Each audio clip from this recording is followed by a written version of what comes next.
lagi sama aku. Gimana kabarnya hari ini?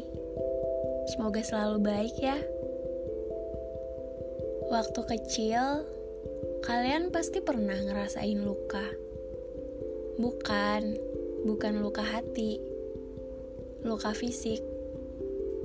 Karena jatuh dari sepeda misalnya. Waktu itu mungkin dari kalian ada yang nangis atau ada yang enggak. Terus ketika dewasa, luka itu masih ngikutin kalian walaupun dulu udah diobatin, udah diplester. Kalian pasti kesel sama bekas luka itu. Tapi sadar gak sih? Dulu kalian sangat bahagia waktu main sepeda itu. Bahkan sekarang kalau bisa muter waktu, kalian pasti pengen balik lagi ke masa-masa waktu kecil yang gak memikirkan apapun, yang kerjanya cuma main-main doang.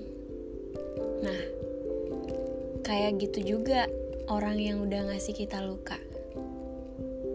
Mungkin kita ngerasa kita benci banget, tapi gak bisa dipungkiri bahwa orang itu udah pernah kasih kita bahagia. Bedanya, yang ini lukanya gak kelihatan. Luka yang gak ada bekasnya, tapi menjelma menjadi sebuah trauma. Trauma yang ngebuat kita takut. Takut untuk ngebuka hati lagi. Yang ngebuat kita kehilangan kepercayaan diri.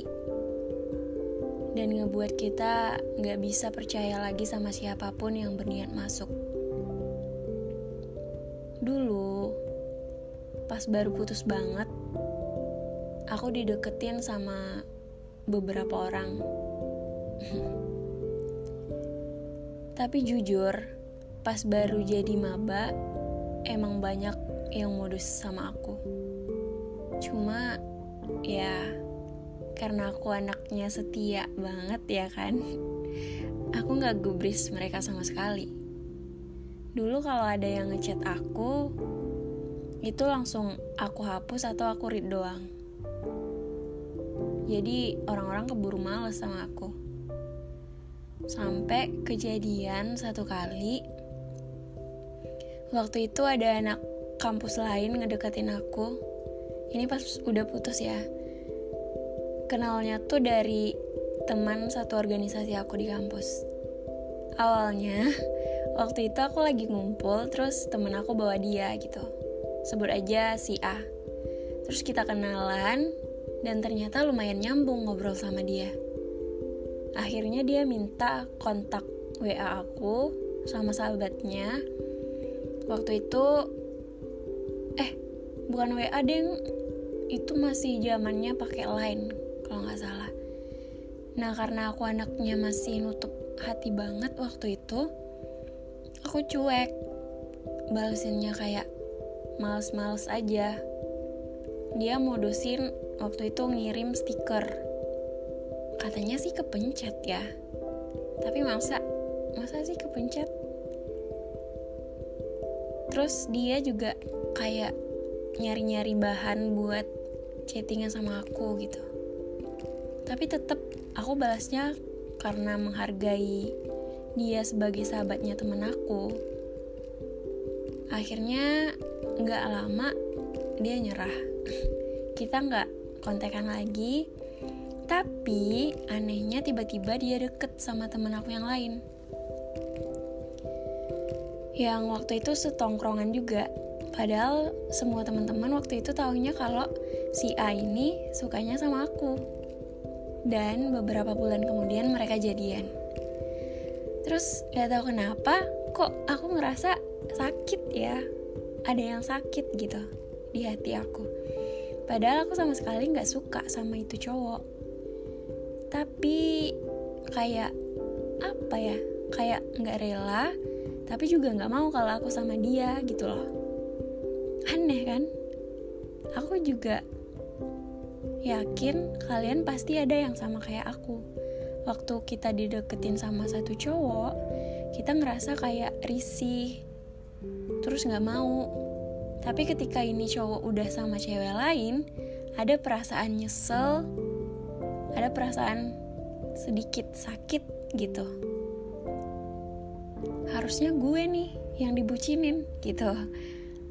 Nah, kejadian itu yang bikin aku mutusin buat gak terlalu cuek sama orang-orang yang berniat masuk ke kehidupan aku waktu itu.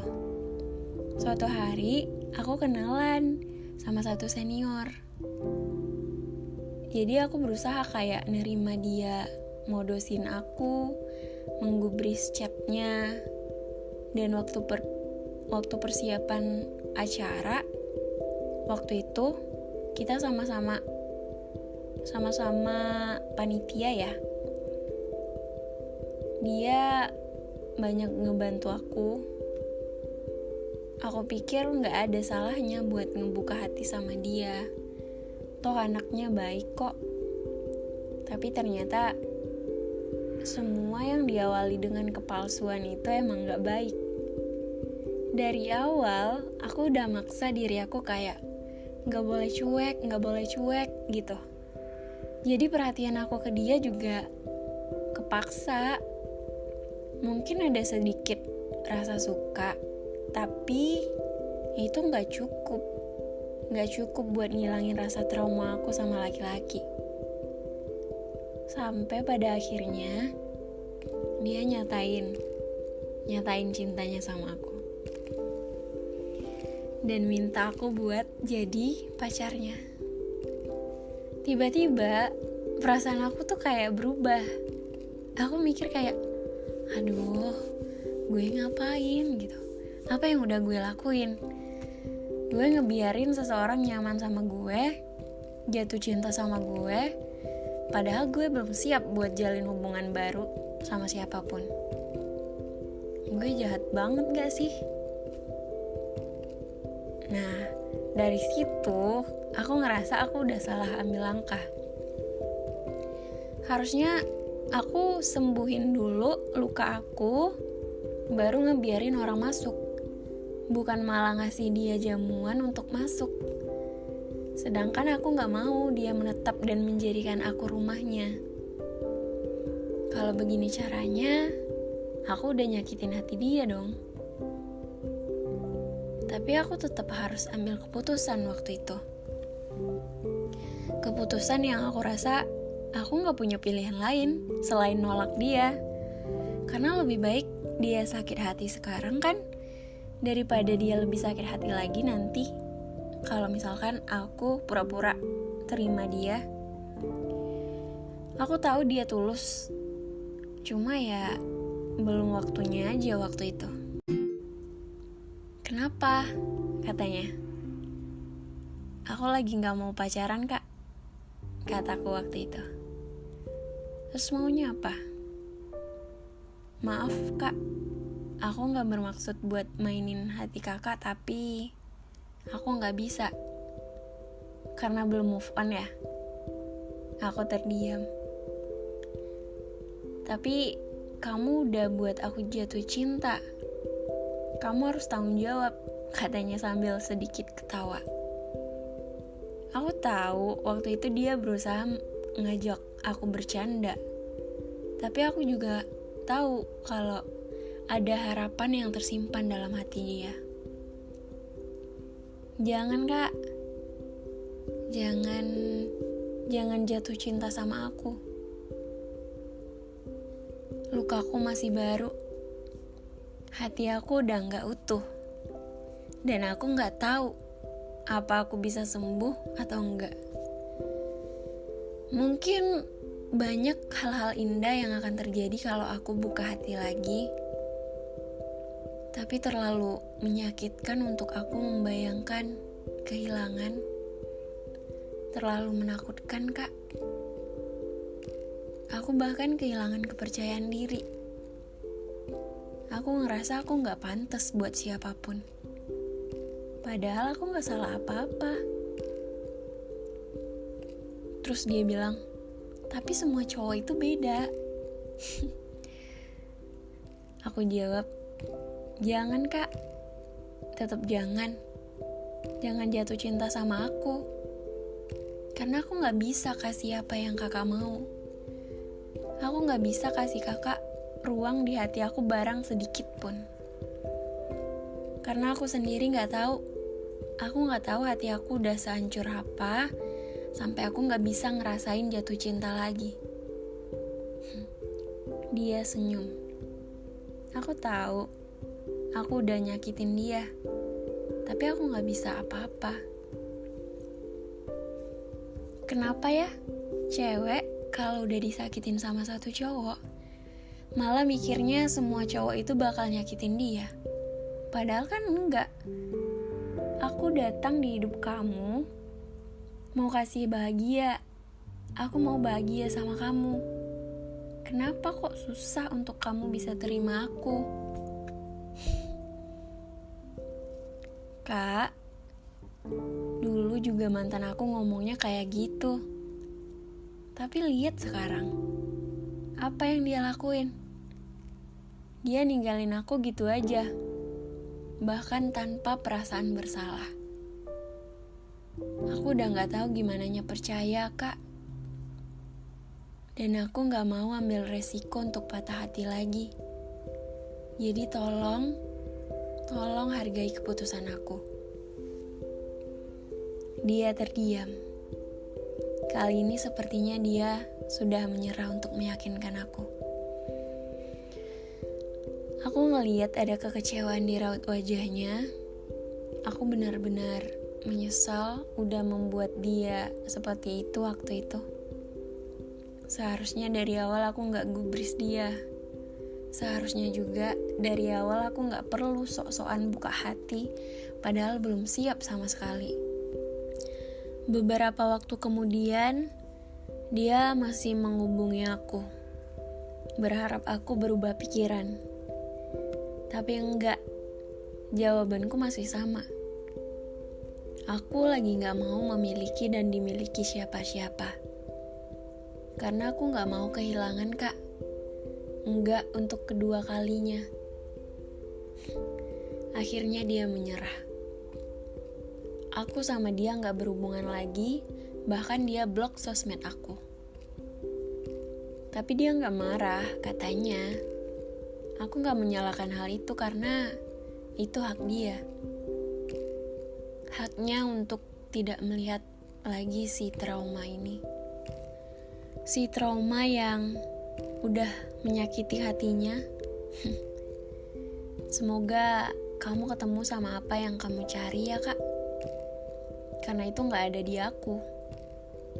Dan semoga kamu gak membenciku. Terima kasih sudah menghargai keputusanku. Kadang kita berpikir, kalau gak sekarang, kapan lagi mau buka hati buat orang lain? Tapi ternyata hal itu emang ada waktunya, guys.